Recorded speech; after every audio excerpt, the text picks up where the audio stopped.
Ahmed Khan, PAC News 55. If you like the video, then subscribe the channel. Thank you. बिस्मिल्लाहिर्रहमानिर्रहीम, अस्सलामु अलैकुम व रहमतुल्लाहि व बरकातुहू। दोस्तों, आप अपना YouTube चैनल पाक न्यूज़ 55 देख रहे हो। मैं अहमद खान। आप सब दोस्तों से गुजारिश है कि मेरे चैनल को सब्सक्राइब कर दें और लाइक और शेयर ज़रूर करना, क्योंकि मैं चाहता हूं कि जो लोग मेरी फैमिली का हिस्सा बन चुके हैं मेरे इस YouTube चैनल पर, उनका बहुत बहुत शुक्रिया, और जो आइंदा बनेंगे उनका एडवांस में शुक्रिया।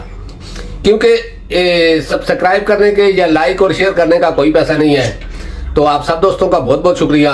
आज मैं बात करता हूँ 2-3 टॉपिक है। नंबर 1 तो सुप्रीम कोर्ट में जो फैसला आया उसका इम्पैक्ट कहाँ तक जाएगा और उस फैसले का असर कहाँ तक पहुँचेगा। उसके अलावा बात करूँगा महंगाई पर, जो लोगों के ऊपर जुल्म के पहाड़ तोड़े जा रहे हैं और हुकूमत ऊपर से अवाम के साथ, और PDM वाले अवाम के साथ मजाक भी कर रहे हैं अपने बयानात देकर। इसके अलावा थोड़ी सी बात करूंगा मैं इमरान खान पर, क्योंकि ज़्यादा बात अब उस तरह करने का कोई फ़ायदा नहीं है, क्योंकि सामने नज़र आ रहा है कि जो कुछ प्लान बना हुआ था उस पर अमल हो रहा है और कानून के मुताबिक कोई काम नहीं हो रहा है। तो पहली बात तो मैं शुरू करता हूं कि जो इलेक्शन कमीशन ने एक नज़रसानी की दरख्वास्त दी थी सुप्रीम कोर्ट में, उस पर कल फैसला आ गया है। सुप्रीम कोर्ट ने अपना फैसला सुना दिया है। दरख्वास्त ये थी कि जो 14 मई से पहले जो सुप्रीम कोर्ट ने एक हुक्म दिया था, फैसला किया था, तो कि 90 दिन में इंतखाबात होने हैं और आइन इसकी इजाज़त नहीं देता कि 90 दिन से आगे चले जाएं, और 90 दिन का फैसला सुप्रीम कोर्ट का बरकरार है और उन्होंने नज़रसानी की दरख्वास्त को रद्द कर दिया है। उसका इम्पैक्ट क्या है, आप ये सोच रहे होंगे कि 90 दिन तो गुजर चुके हैं, अब तो यानी कि सितंबर आ गया है, तो 90 दिन का क्या फ़ायदा। अब ये फ़ायदा आइंदा आने वाले हर इलेक्शन में है, क्योंकि आइन में यही है कि अगर आपने हुकूमत की मुद्दत पूरी की तो आप 60 दिन में इलेक्शन करवा सकते हैं। अगर हुकूमत एक दिन भी पहले टूट जाए या छोड़ दी जाए तो 90 दिन में।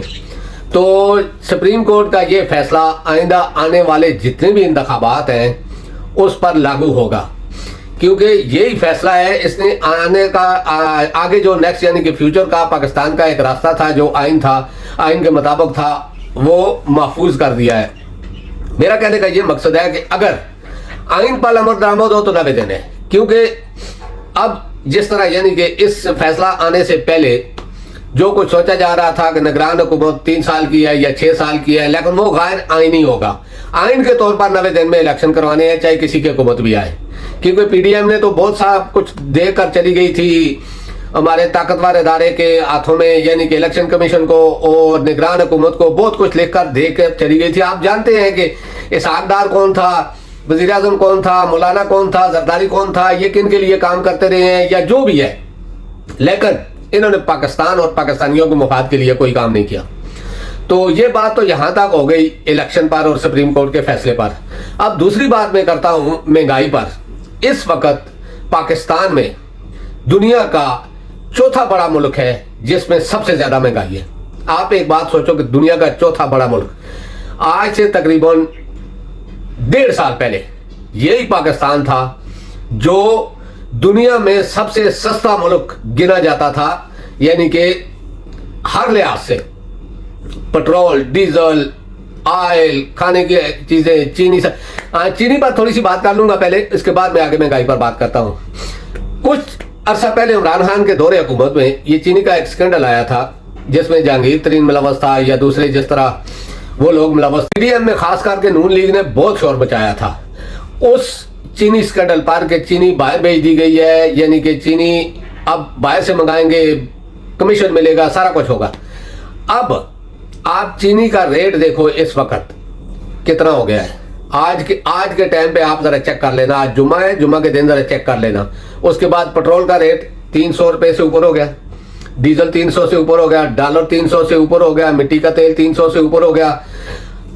मेरा ये कहने का मकसद है कि उस टाइम पे 60 से 80 के दरमियान या 100-110 के दरमियान अगर चीनी मिलती थी, जब चीनी का बुरहान बनाया गया था जहांगीर तरीन की तरफ से या इस तरह का, तो इमरान खान ने अपने एक बहुत प्यारे दोस्त को यानी कि फेवर न देकर अपनी मुखालफत उससे करवा ली, उसको मुखालफ कर दिया, लेकिन उसको सपोर्ट नहीं की। ये चीज होती है ईमानदारी। दूसरी तरफ पीडीएम जो कुछ पाकिस्तानियों के लिए कर गई है, उसमें आप देखें कि कुछ अर्सा पहले तक आप वजीर आजम का बयान निकालें, वजीर खजाना के बयान निकालें, आपको पता चल जाएगा कि किस माफिया ने चीनी बाहर भेजी। और अब जो चीनी ये बाहर से इंपोर्ट कर पाकिस्तान में ला रहे हैं, उस चीनी का रेट 220 रुपया से ऊपर होगा। इधर से इन्होंने अपनी चीनी बाहर भेज दी, यानी कि जितनी चीनी भी बनी हुई थी वो बाहर भेज दी। अब वो चीनी बाहर से मंगाएंगे, उस पर कमीशन खाएंगे और वो पैसा आवाम से निकालेंगे। तो अब कोई भी नहीं बोलेगा, ना कोई साफी बोलेगा, ना कोई एंकर बोलेगा, और ना ही कोई हुकूमत का आदमी जो इस हुकूमत में है या एस्टेब्लिशमेंट में है या किसी जगह भी है, कोई नहीं बोलेगा, ना कोई चैनल वाला इस पे आवाज उठाएगा। क्योंकि ये सारा कुछ जितना भी प्रोपेगेंडा या ये सब माफिया का एक लाइन होती है। जैसे अभी चीनी महंगी कर दी, पेट्रोल महंगा कर दिया, डीजल महंगा कर दिया, बिजली महंगी कर दी, ये सब माफिया के खाते में जाता है। ये किसी मुल्क में भी अगर ऐसा निजाम है तो वो सिर्फ चंद लोगों को फायदे के लिए ये सब कुछ किया जाता है। मेरा ये कहने का मकसद है, अभी आप जो टैक्स बिजली के बिलों में दे रहे हैं वो कहां जा रहा है? क्या आप में से किसी एक को भी पता है कि वो टैक्स कहां जा रहा है? आप रेडियो पाकिस्तान सुनते हो, आप पीटीवी सुनते हो, आजकल तो दूसरे चैनल भी कोई नहीं सुनता, तो पीटीवी को कौन सुनेगा?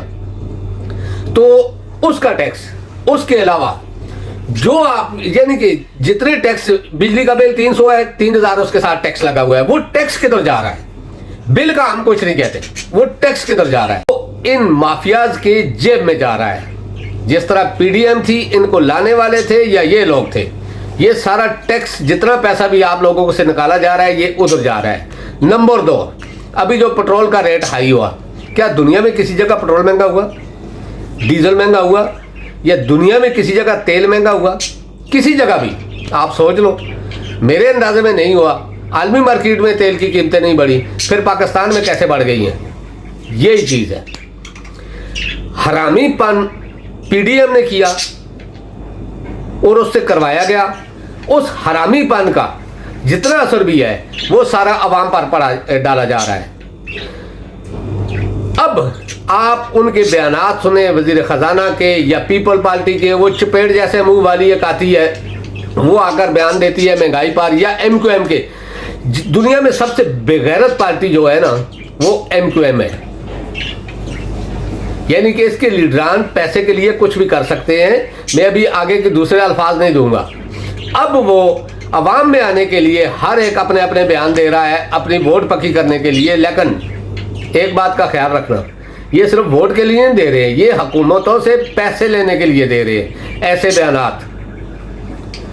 तो मेरा कहने का ये मकसद है कि अभी जो ये लोग बयानात दे रहे हैं, क्या ऐसे लोग आपने दुनिया में कहीं और देखे हैं?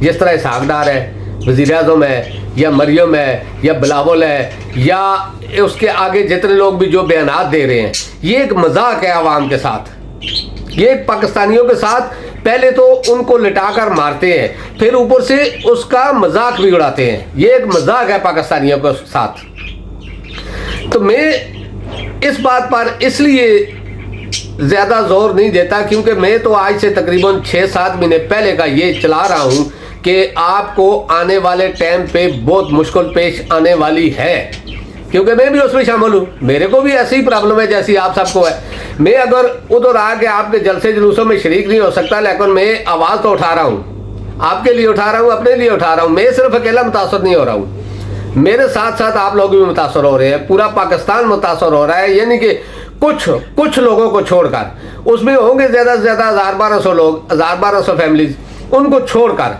बाकी पूरा पाकिस्तान मुतासर हो रहा है। चाहे उसमें फौजी है, पुलिस है, रेंजर है, या सिविलियन है, या किसी जगह काम करने वाले हैं, या बेरोजगार हैं, हर आदमी मुतासर हो रहा है। और हर आदमी ये सोच रहा है कि अगर इसी तरह का माहौल रहेगा तो आगे क्या होगा। लोगों ने बच्चों को स्कूलों से हटाना शुरू कर दिया, फीसों के पैसे नहीं है, लोगों ने 2 वक्त के खाने के पैसे नहीं है, लोगों ने सफ़ेद कपड़ा यानी कि अगर 10 साल पुराना है तो उसको धोकर इस्त्री करके पहनना शुरू कर दिया, नए कपड़े के लिए पैसे नहीं है। गोश्त तो दूर की बात, मुर्गी तो दूर की बात, दालें तो दूर की बात, लोगों ने उबली हुई सब्जियां खानी भी एक टाइम शुरू कर दी है। ये किसका कमाल है? ये कमाल पीडीएम का है। पीडीएम में जितने लोग भी थे, यानी कि पाकिस्तान की जमात इस्लामी के अलावा सारी पार्टियां, पीडीए, दूसरा डीजीए, नहीं सिंध की जो पार्टी है पीर पकड़ा वाली जिसमें हमारी एक सिस्टर है सायरा बानो, जीडीए और जमात इस्लामी के अलावा बाकी सारी पार्टियां थी, कोई ऐसी पार्टी नहीं बची है। ये जो कबाड़ किया गया है ना पाकिस्तान का, ये इन सब ने मिलकर किया है। अगर अब भी आप लोग अपने लिए नहीं निकलते और इनका साथ देते हो तो फिर आपका अल्लाह हाफ़िज़ है, ना आपको आवाज उठाने पे कोई फायदा होगा और न ही जो कुछ आप सोच रहे हो कि हो सकता है अगले महीने, हो सकता है अगले महीने, नहीं, आप अगले साल का भी सोचो तो नहीं होगा, अगले 10 सालों का भी सोचो तो नहीं होगा। ये आपको कभी रिलीफ नहीं देने वाले। तो इसके बाद मैं थोड़ी सी बात करता हूँ इमरान खान का साइफर का केस, तो शायद कल उसकी समाअत है, इंशाल्लाह कल के ही उड़ जाएगा, क्योंकि जो कुछ उस केस में है वो केस तो बिल्कुल ही यानी कि बुंगा है। एक अपनी सलवार उतारने वाली बात है कि दूसरे मुल्क ने जिसने धमकी दी उसको जवाब नहीं दे रहे हैं, जिस आदमी ने धमकी दी उसको जवाब नहीं दे रहे हैं, अपने वज़ीर-ए-आज़म को जेल में डाला हुआ है और उससे पूछताछ कर रहे हैं कि तुमने आवाज क्यों उठाई, तुम उनके सामने खड़े क्यों हो, तुमने उनके सामने आज़ादी का नारा क्यों मारा, तुमने उनके सामने पाकिस्तानियों को आज़ाद करने का नारा क्यों मारा। ये है चीज, आज़ादी की कीमत वो शख्स अदा कर रहा है और हम मजे से लेटे हुए हैं। क्योंकि अगर इमरान खान भी उस टाइम खामोश हो जाता या अमेरिका के आगे, इमरान खान जैसा आदमी, पढ़ा लिखा आदमी, अगर एक बार अमेरिका को कहे ना, वो 10 बार इसको इक़्तिदार देने के लिए तैयार है, लेकिन वो कंप्रोमाइज नहीं कर रहा। इसलिए हमारी जितने भी ताकतवर इदारे हैं, हुकूमत में है या गैर हुकूमती है, वो सब उसको गिराने के चक्कर में खुद गिर रहे हैं। तो दोस्तों अब तक के लिए इतना ही, इंशाल्लाह नेक्स्ट व्लॉग में आपसे मुलाकात होगी। अल्लाह पाक आप सबको अपने हिफ्ज़-ओ-मान में रखे। अस्सलामु अलैकुम व रहमतुल्लाहि व बरकातहू।